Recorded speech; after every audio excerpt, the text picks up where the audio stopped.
ஒரு உச்ச நட்சத்திரம். இந்தியாவின் மிக உயர்ந்த ஊதியம் பெறும் கலைஞர்களில் ஒருவர். சுமார் 600 முதல் 700 கோடி ரூபாய் சொத்து மதிப்பு. 30 ஆண்டு கால கடின உழைப்பால் கட்டி எழுப்பப்பட்ட ஒரு அசைக்க முடியாத சாம்ராஜ்யம். ஆனால் இவை அனைத்தையும் ஒரு நொடியில் துறந்து, நான் இனி உங்கள் வீட்டு பிள்ளை அல்ல, உங்கள் வீட்டு தொண்டன் என்று ஒரு மனிதன் அறிவிக்கும் போது அந்த தேசமே ஒரு நிமிடம் ஸ்தம்பித்தது. அவர் ஏன் இந்த முடிவை எடுத்தார்? சாதாரண ஜோசப் விஜய் என்ற இளைஞன் எப்படி தளபதி என்று ஒரு பிம்பமாக, ஒரு நிறுவனமாக மாறினார்? இது வெறும் ஒரு நடிகரின் கதை மட்டுமல்ல, இது அவமானங்களை வெற்றிகளாக மாற்றிய ஒரு வீழ்ந்து எழுந்த வீரனின் காவியம். அவரின் இன்றைய பெருமைக்கு பின்னால் ஒரு நீண்ட மௌன போராட்டம் இருக்கிறது.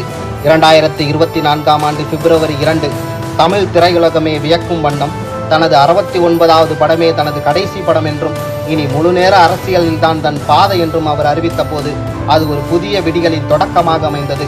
தமிழக வெற்றிக் கழகம் என்ற பெயருடன் அவர் அரசியலில் காலடி எடுத்து வைத்தது ஏதோ ஒரு சினிமா ஆசையில் நடந்தது அல்ல. அது பல ஆண்டுகால மௌன தயாரிப்பின் முடிவு என்றே சொல்ல வேண்டும். சற்று பின்னோக்கி செல்வோம். 1992ஆம் ஆண்டு தனது 18வது வயதில் தந்தை S.A. சந்திரசேகரின் இயக்கத்தில் நாளைய தீர்ப்பு படத்தின் மூலம் அவர் அறிமுகமான போது உலகம் அவருக்கு சிவப்பு கம்பளம் ஏதும் விரிக்கவில்லை.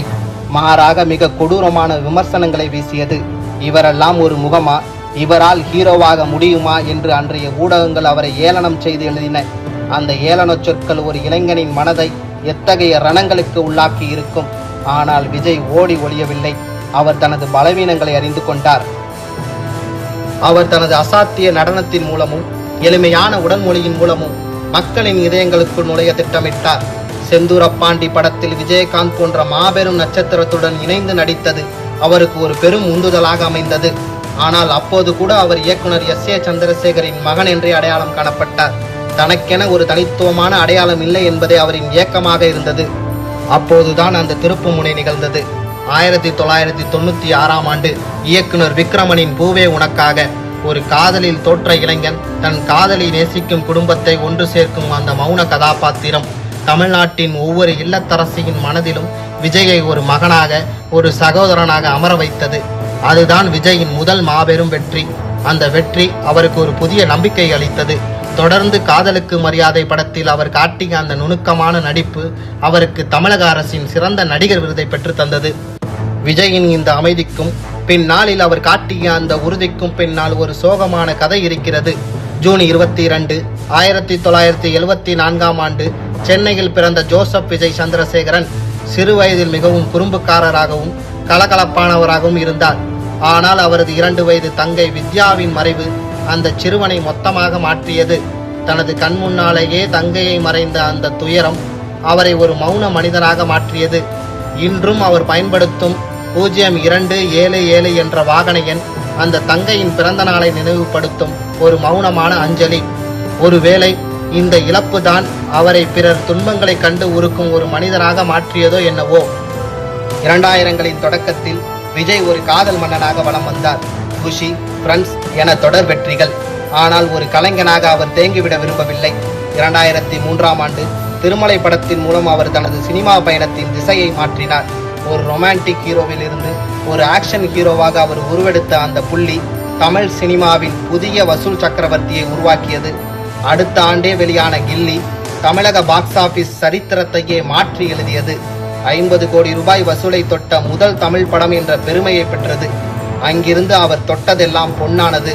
போக்கிரி, துப்பாக்கி, கத்தி, மெர்சல், சர்க்கார் என அவர் நடித்த படங்கள் ஒவ்வொன்றும் 100 கோடி, 250 கோடி என வசூல் சாதனைகளை தகர்த்தன.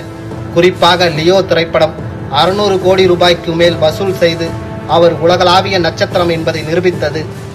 ஆனால் விஜயின் உண்மையான வெற்றி திரையில் இல்லை. திரைக்கு பின்னால் அவர் செய்த அந்த அமைதியான சேவைகளில் தான் இருந்தது. 2009ஆம் ஆண்டு தனது ரசிகர் மன்றங்களை விஜய் மக்கள் இயக்கம் என்ற நற்பணி அமைப்பாக மாற்றினார். உன்னால் முடியும் என்ற கோஷத்துடன் அவர் செய்த சமூக பணிகள் அரசியலுக்கு அப்பாற்பட்டவை. 2011இல் தானே புயலால் பாதிக்கப்பட்ட கடலூர் மக்களுக்காக நேரில் சென்று அரிசி வழங்கியது. நீட் தேர்வால் தற்கொலை செய்து கொண்ட அனிதாவின் குடும்பத்திற்கு ஓடிச் சென்று உதவியது. தூத்துக்குடி துப்பாக்கிச் சூட்டில் பாதிக்கப்பட்டவர்களை நள்ளிரவில் சந்தித்து ஆறுதல் கூறியது என அவரது பயணம் மக்களின் துயரங்களை நோக்கியே இருந்தது. விஜய் எப்போதும் ஒரு பாடமாகவே இருந்தார். 2013இல் தலைவா படம் வெளியான போது ஏற்பட்ட அரசியல் நெருக்கடிகள், 2017இல் மெர்சல் படத்தில் GST பற்றிய வசனங்களுக்காக அவர் சந்தித்த எதிர்ப்புகள், வருமான வரி சோதனைகள் என அவர் சந்தித்த சவால்கள் ஏராளம். ஆனால் ஒவ்வொரு முறை அவர் மீது கல் எறியப்பட்ட போதும் அவர் அந்த கற்களை கொண்டே தனக்கான வெற்றி கோட்டையை எழுப்பினார். விமர்சனங்களுக்கு அவர் பதில் சொல்லவில்லை. அவரது மௌனமும் உழைப்பும் மட்டுமே பதில் சொல்லிக் கொண்டிருந்தது. இறுதியாக அந்த வரலாற்று தருணம் 2024 அக்டோபர் 27 விக்கிரவாண்டியில் நடந்த தமிழக வெற்றி கழகத்தின் முதல் மாநில மாநாடு. பிறப்புக்கும் எல்லா உயிருக்கும் என்ற சமத்துவ கொள்கையை தனது கட்சியின் தாரக மந்திரமாக அவர் அறிவித்தார். பெரியாரின் சமூக நீதி, காமராஜரின் கல்வி தொண்டு, அம்பேத்கரின் சமத்துவம் என ஒரு தெளிவான சித்தாந்தத்தை அவர் முன்வைத்தார். ஒரு நடிகராக அல்ல, ஒரு பொறுப்புள்ள குடிமகனாக அவர் அந்த மேடையில் நின்றார். கல்வி மாநில பட்டியலுக்கு வர வேண்டும், பெண்கள் பாதுகாப்பு உறுதி செய்யப்பட வேண்டும் என்ற அவரது முழக்கம் தமிழக அரசியலில் ஒரு புதிய விவாதத்தை தொடங்கி வைத்தது. நிச்சயமாக இந்த பயணம் அத்தனை எளிதானதாக இருக்கவில்லை. 2025 செப்டம்பரில் கரூரில் நடந்த மாநாட்டில் ஏற்பட்ட அந்த துயரமான நெரிசலும் அதில் இழந்த 41 உயிர்களும் விஜயின் மனதை வெகுவாக பாதித்தது. CBI விசாரணை வரை சென்ற அந்த சம்பவம் அவருக்கு ஒரு பெரும் சோதனையாக அமைந்தது. ஆனால் அந்த நெருக்கடியான நேரத்திலும் அவர் தடம் புரளவில்லை. பாதிக்கப்பட்ட குடும்பங்களை நேரில் சந்தித்து அவர்களுக்கு 20 லட்சம் ரூபாய் நிதியுதவி வழங்கி அவர்களது கண்ணீரை துடைத்தார். என் தனிப்பட்ட பிரச்சனைகளை நான் பார்த்துக் கொள்கிறேன், நீங்கள் மக்களுக்காக உழையுங்கள் என தனது தொண்டர்களுக்கு அவர் கூறியது ஒரு முதிர்ச்சியான தலைவரின் அடையாளமாக தெரிந்தது. இன்று விஜய் 2026 சட்டமன்ற தேர்தலை நோக்கி தனது இலக்கை நிர்ணயித்துள்ளார். 234 தொகுதிகளிலும் விஜய்களாக நின்று போட்டியிடுவோம் என்ற அவரது முழக்கம் தமிழக இளைஞர்களிடையே ஒரு புதிய எழுச்சியை ஏற்படுத்தியுள்ளது. ஜென்சி தலைமுறையினர் அரசியலில் ஆர்வம் காட்ட தொடங்கியிருப்பது விஜயின் ஒரு மாபெரும் வெற்றியாக பார்க்கப்படுகிறது.